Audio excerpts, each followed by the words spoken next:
Hello my dear students, good morning.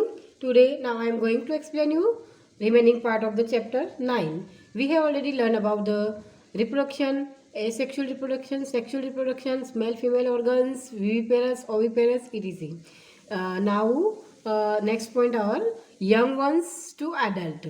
The new individuals which are born or hatches from the eggs continue to grow till they become adult in same animal.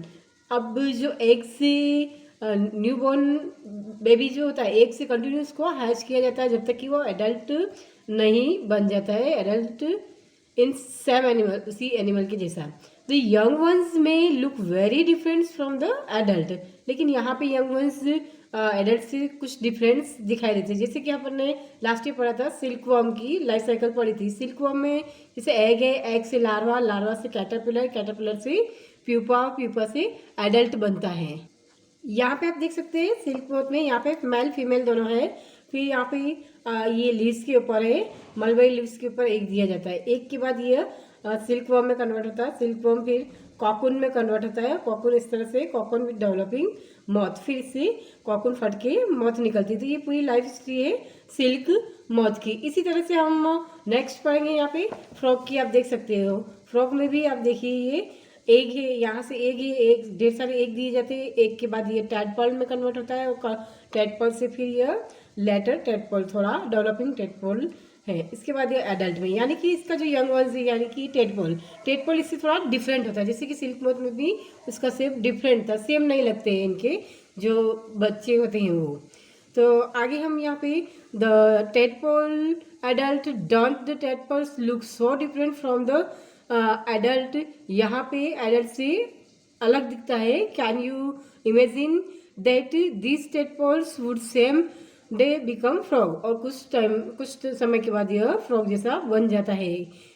Similarly the caterpillar और the pupa of silkworm look very different from the adult moth.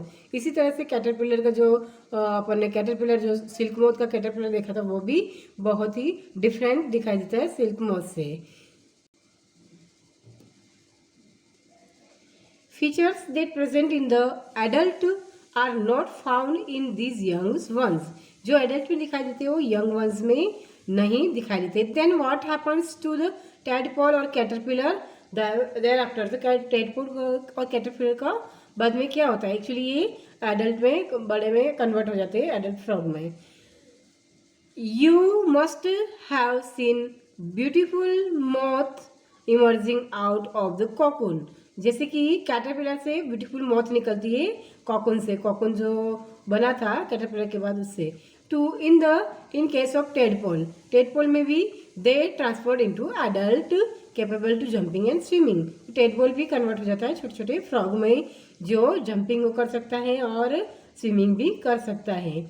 On the transformation of the larva into an adult through the drastic changes is called Metamorphosis. इस पूरी प्रक्रिया को जिसमें बहुत सारी प्रक्रिया से गुजरता है, ड्रास्टिक चेंजेस आते हैं इसमें, बड़े बड़े चेंजेस, इसको हम बोलते हैं मेटामॉर्फोसिस.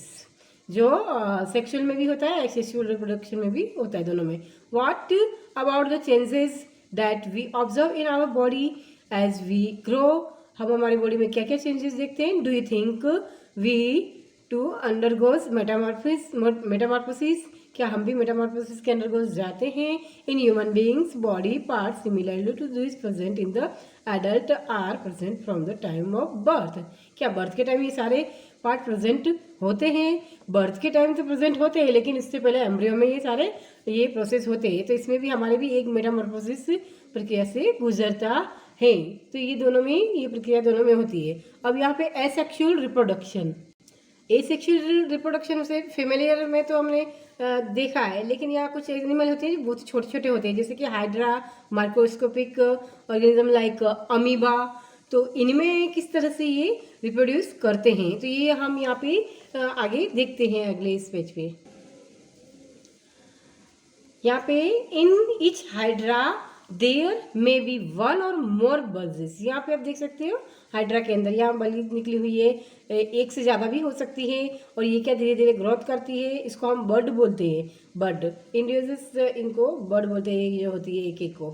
और इस तरह से बर्ड्स ग्रोथ करती जाती है और ग्रोथ करके ये पूरी हाइड्रा का शेप ले लेती है और बाद में क्या होती है, यहाँ से पूरी कट होके ये अलग हो जाती है, पूरा इंडिविजुअल हाइड्रा बन जाता है। तो इस तरह से बर्डिंग से एसेक्सुअल रिप्रोडक्शन होता है हाइड्रा में।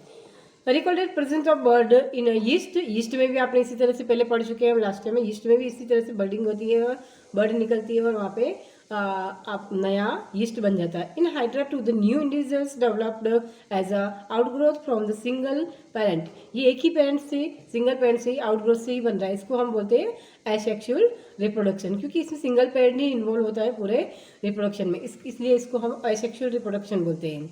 The sins new individual develop from the bird in hydra, इसमें बर्ड से हाइड्रा बनता है, इसलिए इस टाइप के एसेक्सुअल रिप्रोडक्शन को हम बोलते हैं बर्डिंग, इसको बर्डिंग कहा जाता है। फिर दूसरा मेथड एसेक्सुअल रिप्रोडक्शन का अमीबा के अंदर हम देखेंगे। अमीबा के अंदर क्या होता है, दो टुकड़ों, न्यूक्लियस दो पार्ट में बट जाता है और ये दोनों में अलग अलग डिवाइड हो जाता है। जैसे कि ये पिक्चर से हम समझ सकते हैं ये पूरा अमीबा है। अमीबा यहाँ क्या होता है, जो न्यूक्लियस है उसका दो न्यूक्लियस बनने लगते हैं, यहाँ पे न्यूक्लियस थोड़ा डिवाइड होने लगते हैं दोनों साइड में, धीरे धीरे डिवाइड होकर पूरे दो बन जाते हैं और इसके साथ ही इसकी बॉडी भी बीच में ग्रो बनती जाती है, खांच की तरह ये ग्रो, और ग्रो बन के पूरी एक बार पैक होकर पूरा अलग हो जाते हैं, दोनों दो टुकड़े में बढ़ जाते हैं। तो आधा पार्ट इधर जाता है, आधा पार्ट इधर जाता है, इस तरह 1 से 2 में डिवाइड हो जाती है इनकी न्यूक्लियाई, और 2 न्यूक्लियाई बन के पूरा बॉडी भी 2 पार्ट में आधा आधा पार्ट लेके डिवाइड हो जाता है। इस तरह से दो न्यूक्लियस वाला, ये दो न्यूक्लियस वाला अमीबा दोनों अलग हो जाते हैं, एक एक न्यूक्लियस दोनों को मिलता है और finally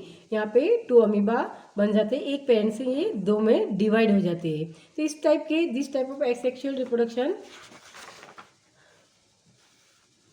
reproduce in which an animal reproduce by dividing into 2 individuals is called binary fission. तो इसको बाइनरी फिजन कहते हैं, यानी कि 1 से 2 टुकड़े में बट गया, इस तरह से पूरा मटेरियल न्यूक्लियस 2 में बट गया, फिर पूरा मटेरियल भी 2 पार्ट में डिवाइड हो गया, इसको बाइनरी फिजन कहते हैं। 1 से 2 बनना, यानी कि एक पेरेंट से ही 2 अमीबा बन गए, यानी यहाँ पे कोई पेरेंट नहीं रहा, दोनों ही वापस एक पेरेंट डिवाइड होके 2 बच्चे बन गए, इस तरह से मान सकते हैं हम।